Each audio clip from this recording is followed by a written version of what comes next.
સીતારામ બતાવીને વાગી ગયા 10:30 અને બેહી ગઈ. બેઠા બેઠા વિચાર આવ્યો, કયું ની કામ કરતી હતી. અને પછી મેં કીધું હવે રસોઈ કરું ને પહેલા થોડીક વાર વિડીયો બનાવી લો ને વાત કરી લો. અત્યારે એઆઈ નો જમાનો આવી ગયો છે. તમે વિડીયા જોવો ને તો એકેય વિડીયા લગભગ ઇન્સ્ટાગ્રામની અંદર ને યુટ્યુબની અંદર ને 50% જે છે એ ખોટા ખોટા વિડીયા બનાવીને મૂકે એઆઈ. એટલે ખરેખર જે હોય જ નહીં ને એવું સાબિત કરીને બતાવે.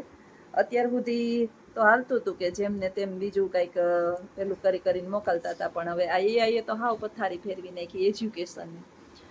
નોલેજ જરૂરી છે, પણ નોલેજનો મિસયુઝ થાય ને એ જરૂરી નથી. ગુરુ વિના જ્ઞાન ઉપજે નહીં. બાળકને જો વધારે પડતું બાળપણથી જ એઆઈનું નોલેજ આવી ગયું તો એની અંદર જે ખરેખર જીવન જીવવાનું જ્ઞાન છે ને એ મને લાગે છે કે થોડુંક ભયજનક હોય એવું લાગે છે. કે હવેની પેઢીને એઆઈથી બધું જો આવડવા માંડ્યું તો વાસ્તવિકતાનું હકીકતનું એને નોલેજ આવશે કે નહીં આવે. ક્યારેક ક્યારેક પ્રશ્ન થાય. જ્ઞાન મેળવવા માટે સાક્ષાત સમક્ષ ગુરુ જોઈએ. આપણે બધા જે છે એ પ્રેમાનંદજી મહારાજના લગભગ ભારતની અંદર ને દેશાંતરની અંદર ને આપણે બધા સાંભળતા હોઈએ છીએ કે પ્રેમાનંદજી મહારાજ જે છે એ બહુ બધાને સરસ મજાની વાણી પોતાની જ્ઞાન પીરસતા હોય છે. ઓનલાઈન જ્ઞાન છે, પરંતુ એ જ્ઞાન ઓનલાઈન લઈએ ને તોય સારું છે. એ એઆઈનું નોલેજ નથી. એઆઈનું નોલેજ તો અત્યારે પથારી ફેરવી નાખી છે. એક વખત પ્રેમાનંદજી મહારાજ બધા સાંભળે એટલે ખબર જ છે કે પોતે જે છે ને એક જગ્યાએ બેઠા હતા, નાની ઉંમર 20-22 વર્ષની એની ઉંમર. અને એક શરાબી જે છે એ ત્યાં આવી અને પ્રેમાનંદજી મહારાજને સ્વભાવ, સાધુ સંતોનો સ્વભાવ તો જ સાધુ સંતો બન્યા હોય કે એનો સ્વભાવ કે એને પગે લઈ ગયા. પ્રેમાનંદજી બારે પ્રણામ કર્યા એટલે પેલો જે છે ને એને લઈ ગયો મંદિરે, ઠાકોરજીના મંદિરે. અને પ્રેમાનંદ આ વાત મેં સાંભળી છે, તમે બધા સાંભળતા હોય. એટલે ત્યાં લઈ ગયો ને એટલે એણે એમ કીધું કે તું જે છે ને આ સંગેમરમરના પથ્થર જોજ. તો કે હા. શરાબી હતો, એકદમ પીધેલ્યો, પરંતુ જુઓ એની વાણી જુઓ. એટલે એણે કીધું કે હા. તો કે એને પગે બધા સ્પર્શ કરી પગથિયાને અને પછી ભગવાનના દર્શન કરવા જાય છે. એક આ પથ્થર છે અને આ મૂર્તિ બની એ સંગેમરમરની બની છે. એટલે બધા એને પ્રણામ કરે છે, એની પૂજા પાઠ કરે છે. અને એક કટકા ફેંકાયેલા સંગેમરમરના છે જ્યાં એ ઉત્પન્ન થયો છે, ત્યાં એને કોઈ એટલે કોઈ પગે લાગતું નથી. એમ જીવનની અંદર તું પણ ક્યારેય તૂટતો નહીં. ઘડાવવા માટે તારે બરબાદ થઈ જવું પડે, ગમે એવા કષ્ટો વેઠવા પડે, છતાં પણ તારે હિંમત હારવાની નથી. ત્યારે પ્રેમાનંદજી મહારાજને મનની અંદર વિચાર આવ્યો કે ભલે દારૂડિયો છે પણ ખરેખર આ મારો ગુરુ છે. એટલે જ્ઞાન તો જે છે ને ગમે ત્યાંથી મળે ને ત્યાંથી લઈ લેવાય, પણ આ એઆઈનું જ્ઞાન જે છે ને એઆઈ પૂરતું સીમિત રાખીએ તો વધારે સારું.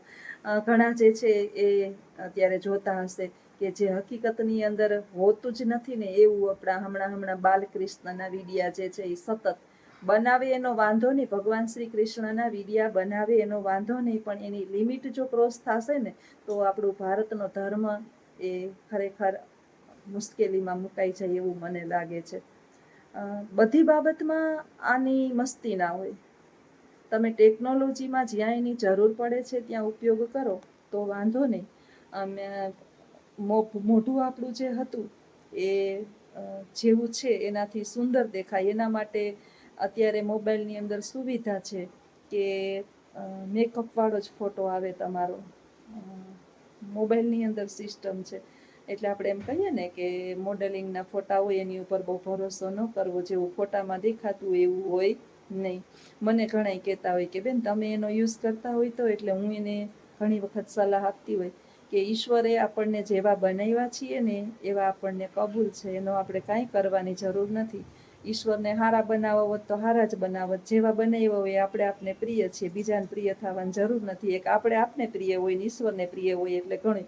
બીજાને સારું થઈને શું કરવું? તો એમ પ્રેમાનંદજી મહારાજને જુઓ કે ગુરુ વિના જ્ઞાન ન નીપજે. ત્યારથી કે મેં નક્કી કરી લીધું કે ગમે એવી આ સંન્યાસનો માર્ગ મેં અપનાવ્યો છે ને એની અંદર મને ગમે એવી મુશ્કેલીઓ પડશે ને છતાંય હું છે ને હિંમત નહીં હારું અને આ પંથેથી પાછો નહીં વળું. ત્યારથી એને લગન લાગી ગઈ હતી. ભલે એ શરાબી હતો પરંતુ એનો બોધપાઠ જે છે ને બહુ સારો હતો. એટલે જ્ઞાન તો જ્યાંથી મળે ને ત્યાંથી લઈ લેવાય. એક સરસ મજાની સંસ્કૃતની સૂક્તિ છે, સાંભળજો ખાસ, કે આપણો શત્રુ હોય ને એની અંદર ગુણ હોય ને તો ગ્રહણ કરી લેવા, અને મિત્ર હોય ને એની અંદર દોષ હોય ને તો એનો ત્યાગ કરી દેવો. આ બે જે છે ને એ આપણા જીવનની અંદર ઘણા જ ઉપયોગી છે. મિત્ર ગમે એવો આપણો ક્લોઝમાં ક્લોઝ મિત્ર હોય, પરંતુ એની અંદર જો અવગુણ હોય તો એનો છોડી દેવા જોઈએ, અને શત્રુઓની અંદર ગુણ હોય તો એને ગ્રહણ કરી લેવા જોઈએ. ત્યાં પછી એના ગુણની બાબતમાં શત્રુતા ના જોવાની હોય, આપણે બસ જોવાનું એટલું માત્ર છે કે એની અંદર ગુણ છે, આપણા જીવનની અંદર ઉપયોગી છે, અને આ ગુણ આપણે આપણા જીવનના અંતિમ શ્વાસ સુધી આપણી અંદર રાખવાના છે. મેં તમને ઘણી વખત વિડીયોની અંદર કીધું હતું કે 3 પૂતળીઓની વાત કીધી હતી, કે 3 પૂતળીઓ હતી ને એનું એક રંગે રૂપે કાઠે કદે બધી રીતે સરખી, પરંતુ એનું મૂલ્ય અલગ અલગ હતું. અને રાજા જે છે એનું મૂલ્ય પૂછ્યું એટલે એક પૂતળીનું મૂલ્ય 1 રૂપિયો, બીજાનું 100 રૂપિયા, ત્રીજાનું 1000. એટલે રાજા આશ્ચર્ય થયો, પરંતુ કોઈને આ મૂલ્ય ભેદ સમજાણો નહીં. ત્યારે એક એનો મહામંત્રી આવ્યો જે બુદ્ધિશાળી હતો, આનો ભેદ ઉકેલો. 3 પૂતળીઓની કાનમાં એક સળી ભરાવી, એમાં એક પૂતળી જે હતી ને જેનું મૂલ્ય 1 રૂપિયો હતું, એના એક કાનમાં સળી ભરાવી ને તો બીજા કાનમાંથી નીકળી ગઈ, એટલે એનું મૂલ્ય 1 રૂપિયો. બીજી પૂતળીના એક કાનમાં સળી ભરાવી ને તો એના મુખમાંથી નીકળી, એનું 100 રૂપિયો. અને ત્રીજા પૂતળીના કાનમાં એક કાન સળી ભરાવી ને તો એના પેટમાં વહી ગઈ, બહાર ન નીકળી, એનું 1000 રૂપિયો મૂલ્ય હતું. એટલે એનું બહુ મૂલ્ય હતું.